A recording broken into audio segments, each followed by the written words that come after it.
I am Penelope, author of epic fantasy and paranormal romance, and welcome to my imaginary friends, a look behind the scenes of an author mapping the worlds in my head and making them a reality.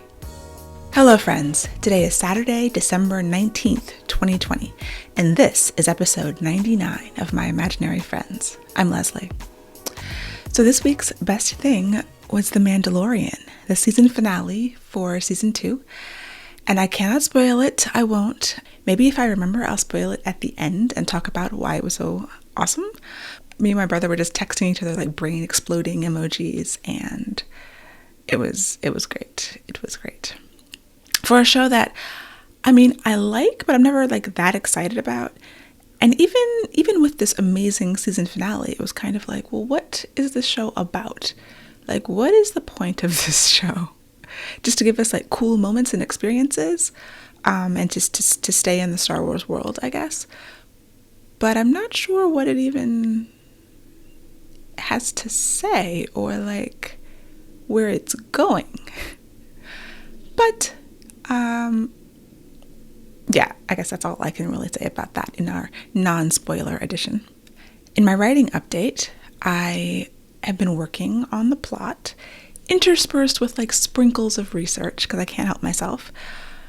But I'm really approaching it basically the same as I usually do, but also a little bit different.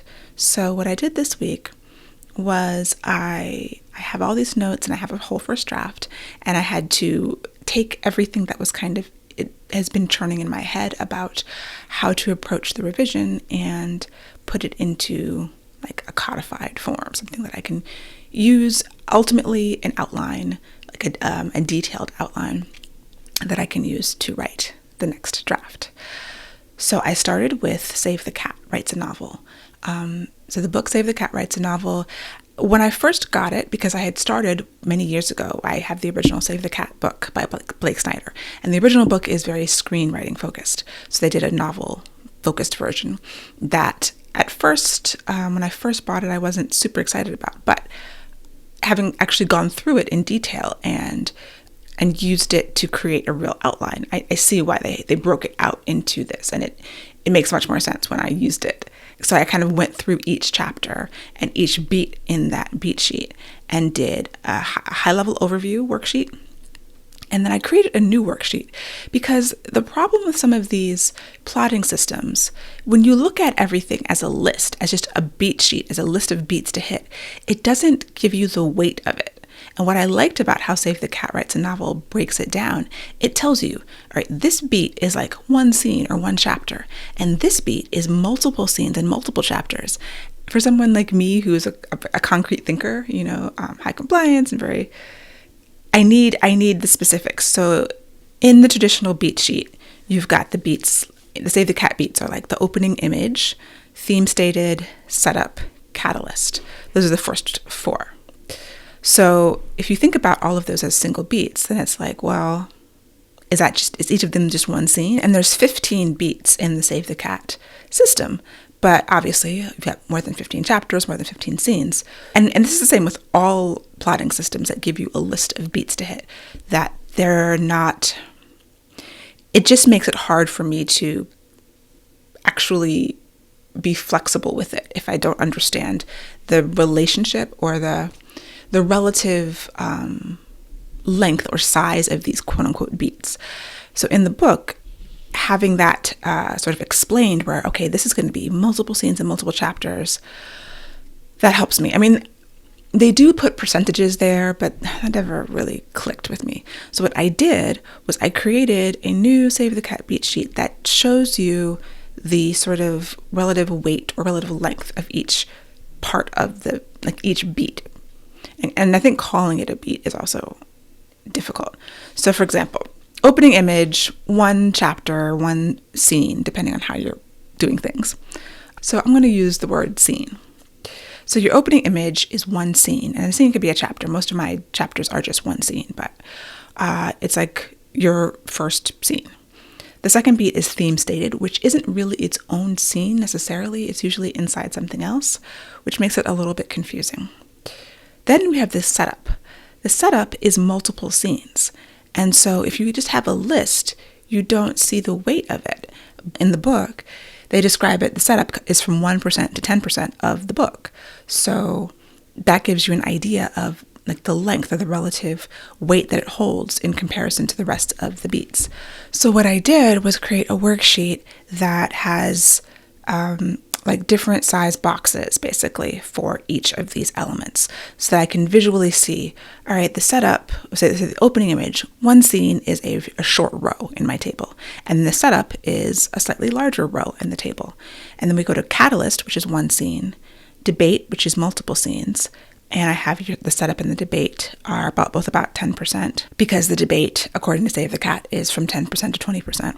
And these are all just guidelines. Like, I'm never going to go back and see if it's exactly 10 to 20%. But it shows me that they're about equal size on my worksheet. And then we have Break into Act 2, the B story. The big chunk of the first half of the book is the fun and games section, or the promise of the premise. And so I made a much bigger block for it on the worksheet as like a visual indicator that this is lots of scenes, multiple chapters. There's a lot going on here. They describe it as being from 20 to 50% in the book. So that's 30% of your book. It's going to be fun and games. And I tried to get it as close to 30% on the worksheet as possible. I was trying to get this onto 2 pieces of paper, so back and front, one sheet of paper back and front. So it's not exact, but it gives a good visual indicator. So I'm really happy with this new worksheet. I love being able to have this visual cue of having, multiple scenes and how much space each of these sections really takes up in the novel. And that's kind of clarified the use of these beats for me a little bit. It just makes it easier to plan. So I did my worksheet. I've planned these things out. So the next thing is taking these 2 pages. It's one sheet of paper back and front, and then kind of exploding it out into a detailed outline or synopsis that I can use to then write each scene in my rewrite. And for that, I don't know why I decided to do this. I turned to Plotter. So there's a new-ish software called Plotter, Plottr, and I had tried it when it first came out because everybody was talking about it. I think they did a big campaign. They had a bunch of affiliates, and so every podcast I was listening to, and I was getting all these newsletters about Plotter and these discount codes. That's how you know someone's doing a really big campaign. And so I tried it. There was like a free trial for a week or so, and I didn't love it. It is kind of still very new software, so it's not feature rich. Yeah, I remember just kind of being not super impressed, but I went back to it to give it another try. And even though my free trial had expired, if you go back in, they give you another few days of the trial, because I think they know. I mean, it's a really great way to do it, because a lot of times I'll do free trials and then years later I'll be like, maybe I can use that app, but my free trial is expired. So you can use another email address sometimes to sign up, or depending on how the free trials work, sometimes they're tied into your computer. Anyway, so I was going to do the synopsis just in Word like I usually do. I love Scrivener, but I do not actually use the note cards feature. I find the interface just a little clunky in terms of the way the note cards work, but I wanted that sort of note card-esque view. So I think that's why I decided to go and give Plotter another try, because it has, basically it's just a software that lets you lay out your scenes in different plot lines. So it's sort of like a timeline view of little index cards. It also has a section for characters and places, and that's basically it. So they're still growing, they're still making lots of feature additions. There's a lot of things that it doesn't do that I wish it did, and I've been making a list because I am going to email them with feature requests, because they're in the stage where they're looking at their feature set and trying to figure out what to build. It will export into Word and Scrivener. And one of the things I wish it did was export to like an Excel spreadsheet, or have some more choice about what it exports, because it's basically everything into Word, and then the way it exports to Scrivener, I don't like. So yeah, there's a lot of like caveats about it, but for the thing I wanted it to do, which was let me lay out each scene on its plot line and look at them in a timeline view, and then be able to have as much detail as I want. it's doing that pretty well. And so I've committed to using it for this project in terms of laying out all the scenes. And then I will use that each kind of note card when I go back to Scrivener and write my scene in Scrivener. So before I've done this just using Word, just writing out the outline and then bringing each scene in to Scrivener. So instead of using Word, I'm basically using Plotter instead.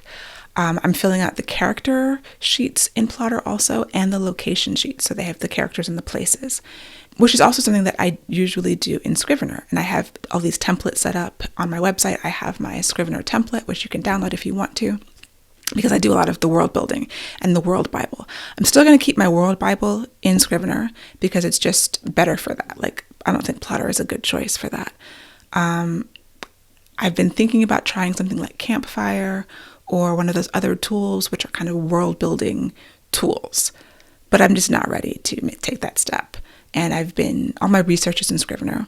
And so that's going to be where my world Bible stays, but my character sheets are going to be in Plotter, and we'll see how this works. I'm used to using multiple tools anyway, so it's just a matter of,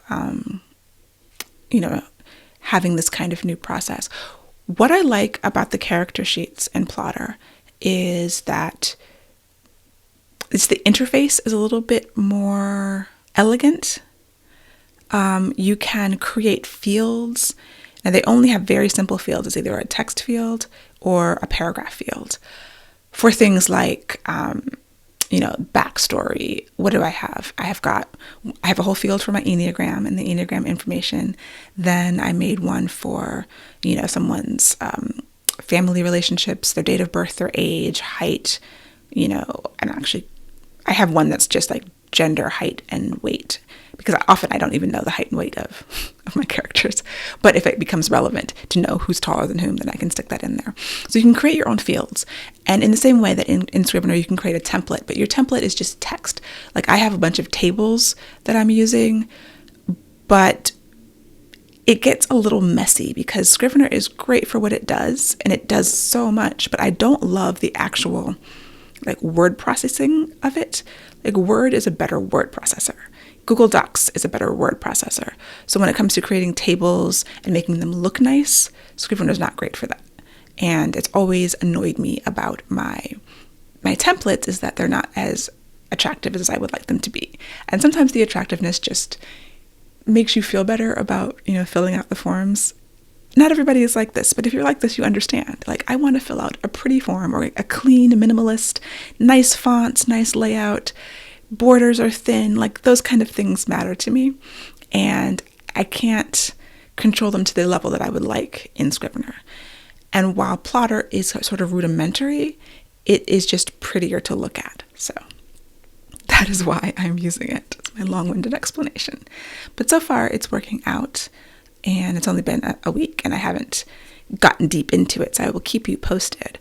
But at least the aesthetic portion of it is meeting my needs. And like I said, I'm making a list of all the feature requests that I have because, every time I encounter something that I wish it could do this, I put on the list and I will send it to them. And maybe one day it will be the perfect program. In other writing tools, I got a new chair. So, Autonomous, which is the company where I bought my standing desk. I'm on their newsletter and they were having this Black Friday sale back last month. So I bought a new chair because my old chair I'd had for a number of years and my butt was getting numb when I would sit on it. And that's when I was like, oh, that's a cue for me to stand up and, utilize the standing desk. But I felt like it was time for a new chair. So this one is the Ergo 2, I believe it's called. It took an hour to put together. It's not terribly hard, but, it is effort. And it probably wouldn't have taken me as long. I was just, the dogs were in my face. So it's always hard to put together furniture with dogs around. But yeah, it's got a lot of ergonomic features. It's got this headrest, which I've never had a chair with a headrest. I think it's good for if I'm watching a video, if I'm doing a course or something, then I can sort of engage the tilt and have a headrest, which kind of does change the game, the headrest thing. It's a nice chair. And so I'm happy, and ergonomics is really important. It also helps me sit up better. However I adjusted the other chair, I was sitting up. I'm trying to be more conscious of my ergonomics, especially with the wrist issues that I've had over the past year since spraining my wrists while rock climbing, but it did affect, obviously, my typing and since I'm sitting here all day. And so I already had the sit-stand desk. I have this floor mat that I can use as a footrest when I'm sitting, and it's also a mat for when I'm standing. But this chair lets me sit up. I feel like I'm sitting up straighter. I feel like my posture is better, and which is it's really good. There are some things that I don't like about it, but overall, I'm happy with my new chair. And ergonomics is really important for writers. It's another tool, just like a computer and any of these other gadgets that I have. I have to make sure that I'm staying as healthy as possible so I can continue to do this into my old age. There was a really interesting article in the New York Times about how white is publishing, I think it was called. Just how white is the book industry. It's under the opinion section, and they did sort of I don't want to say non-scientific study of books just to figure out how white publishing is. And they describe the methodology in the article. But it really is eye-opening. So they took these fiction books, traditionally published books, and to try to figure out, percentages. And according to their data, 11% of books in 2018 were written by people of color. And at some point, I think it said that since 1950, 4% of books were written by people of color. So as an average over the past 70 years. And so then 2 years ago, 11%. Now, white people are 60% of the U.S. population. And in 2018, they wrote 89% of the books in the sample, which is not a surprise to anyone. But this article sort of combined with other things I've been seeing. I mean, this stuff never goes away. It's never new, and it's never news, really. But I was listening to the Deadline City podcast with Danielle Clayton and Zoraida Cordova, and they were talking about this recent thing that happened on Twitter where a white YA author was criticizing calls to diversify the canon of literature. And she was criticizing it in a very, Twitter incendiary way, which is so funny when people are they go completely off, had a huge rant, just really mean to a specific person. And then she was completely wrong, And she ended up having eventually to apologize because I think she wanted to have a career again. This idea of, people are wanting to diversify the classics and make them, I think Danielle Clayton said something interesting. She was a former librarian, archive them. We're not saying throw them away. We're not saying throw these old books away that people have loved. We've loved these books too. Dong Wan Song had a post in his newsletter about the canon. I think there's a lot of people, sparked a lot of ideas about the canon, and there's organizations and movements about diversifying the canon. No one is trying to take away things from anyone. They're just saying, these are old books, and they are representative of another time when very few other voices were being heard, were allowed to be heard.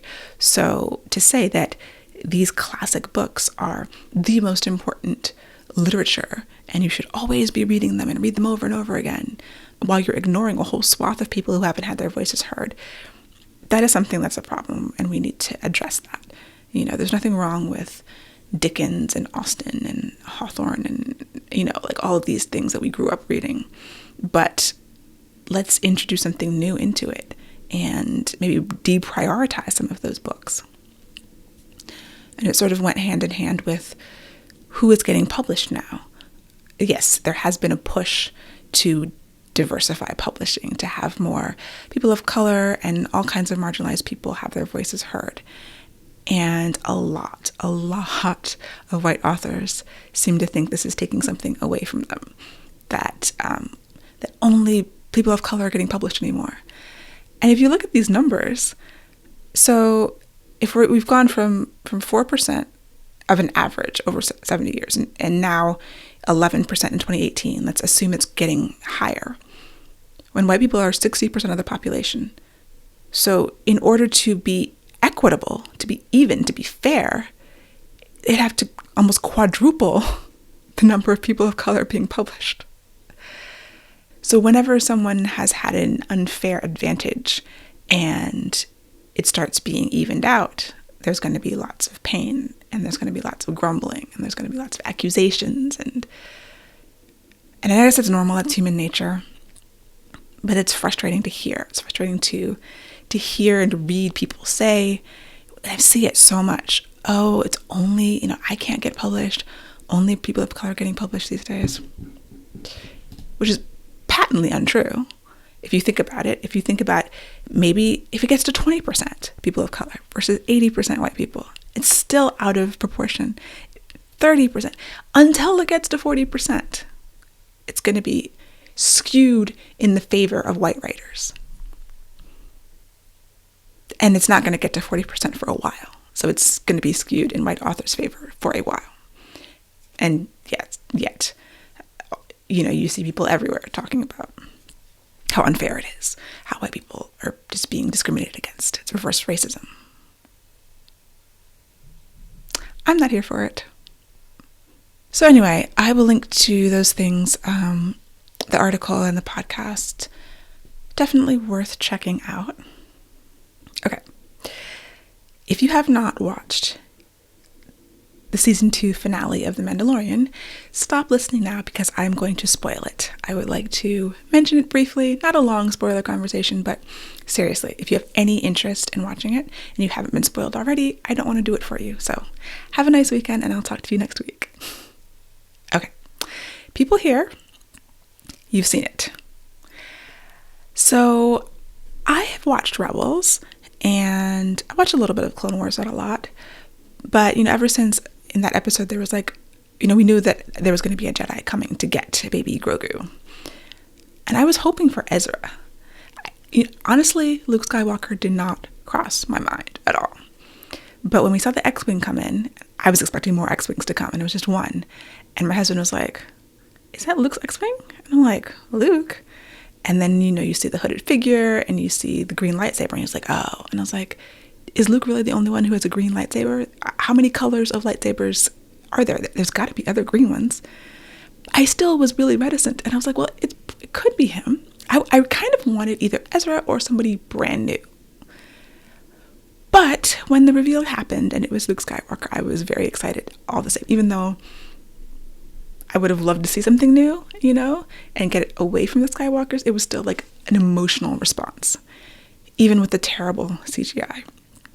Like, I guess the TV budget didn't allow for the Sam Jackson de-aging, the Sam Jackson in Captain Marvel, because that looked good. This looked like a video game. It was terrible. But I think because the emotions were there, because of who it was and the nostalgia factor, you're sort of overlooked it. As long as they don't do too much of it ever again, I think it'll be okay. But I was sad. I was sad to see Baby Yoda / Grogu leave.